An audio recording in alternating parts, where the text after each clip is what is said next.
Hello दोस्तों, welcome the YouTube channel. Welcome शिक्षा पर आपका स्वागत है। आज की फर्स्ट क्लास राजस्थान इतिहास की हम शुरू करते हैं, जिसका टॉपिक है 1857 के स्वतंत्रता संग्राम।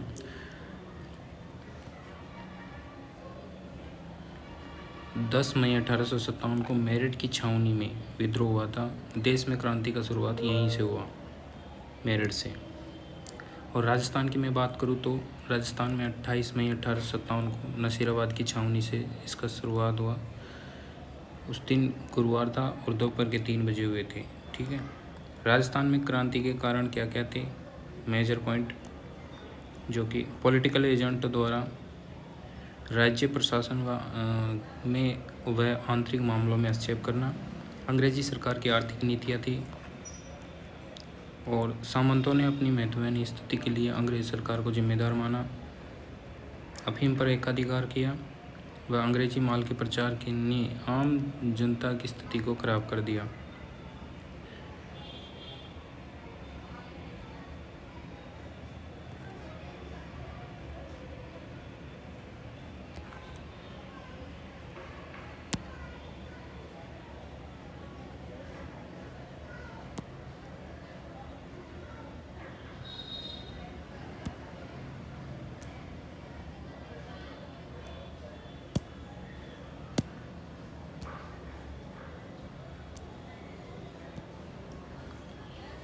ब्रिटिश सत्ता के सामाजिक सुधारों ने जनता को सरकार के प्रति संकालु बना दिया, और ईसाई मशीनरियों के कार्य को जनता ने अपने धर्म के लिए खतरा माना। अंग्रेजी संरक्षण के कारण शासक गैर जिम्मेदार व निरंकुश हो गए। साहित्य की बात करें तो साहित्य ने भी जनता में अंग्रेजी विरोध वातावरण में अहम भूमिका निभाई थी।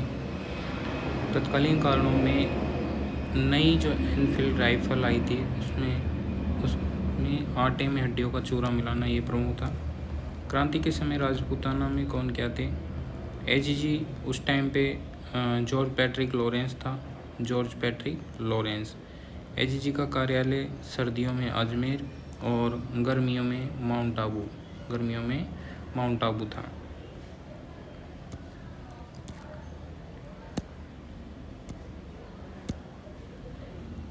विभिन्न राज्यों में नियुक्त पॉलिटिकल एजेंटों की बात कर लेते हैं अब। जैसे कि ये रियासत थी, तो कोटा रियासत में मेजर बर्टन पॉलिटिकल एजेंट था।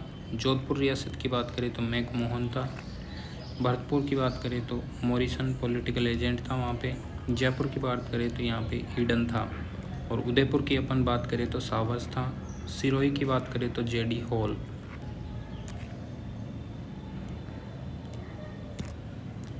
आगे आ जाते हैं और देखते हैं। राजस्थान में 6 अंग्रेज छावनियाँ थी। कितनी? 6 अंग्रेज छावनियाँ थी, जिसमें से इस प्रकार है। खेरवाड़ा, जो कि इसका मुख्यालय उदयपुर में था और उसे भील रेजिमेंट के नाम से जानते थे। नीमच, कोटा इसका मुख्यालय था और कोटा बटालियन के नाम से जानते थे। एरनपुरा, जो कि पाली में थी और इसे जोधपुर लीजियन के नाम से जानते थे। नसीराबाद की बात करें तो ये अजमेर में था इसका मुख्यालय, और 15वीं और 30वीं बंगाल नेटिव इन्फेंट्री यहीं थी। ब्यावर की बात करें तो अपन अजमेर में, और इसे मेर रेजिमेंट के नाम से जानते थे। देवली की बात करें तो टोंक में, और इसे कोटा कंटिंजेंट के नाम से जानते थे। ठीक है दोस्तों, आगे बढ़ते हैं और आगे देखते हैं। इसमें छावनियों में सबसे शक्तिशाली छावनी की बात करें तो नसीराबाद की छावनी थी, और सभी छावनियों में लगभग 5000 सैनिक थे। लगभग क्राइटेरिया है, कोई अंग्रेज सैनिक नहीं था और इसमें बड़े जो अधिकारी थे उन पे अंग्रेज आसीन थे, और छोटे मोटे जो कांस्टेबल टाइप के थे सैनिक थे उन पे हमारे भारतीय ही थे, जिनको वेतन देके उनको लगा रखे थे। खेरवाड़ा व ब्यावर छावनियों ने विद्रोह में भाग नहीं लिया। क्रांति के समय 4 एजेंसियाँ कार्यरत थी, जो कि इस प्रकार हैं, देखिएगा।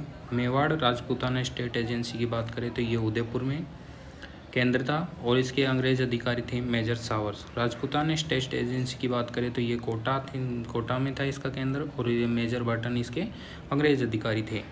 पश्चिमी राजपूताना स्टेट एजेंसी की बात करें तो ये जोधपुर में थी इसका केंद्र, और मैक मोशन जो कि इसका अंग्रेज अधिकारी था। जयपुर राजपूताना स्टेट एजेंसी की बात करें तो ये जयपुर में थी और इसका अंग्रेज अधिकारी कर्नल ईडन था।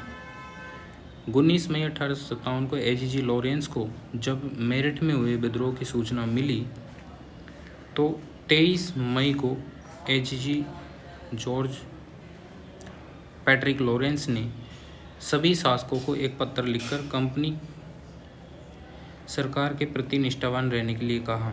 अंग्रेज का शस्त्रागार दोस्तों जिस टाइम पे राजस्थान में अजमेर में था, ओके, अजमेर में शस्त्रागार था।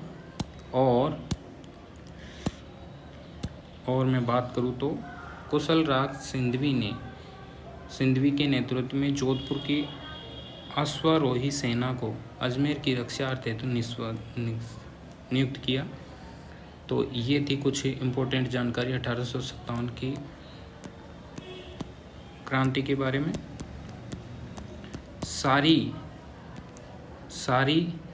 सभी क्लास आपको मिल जाएगी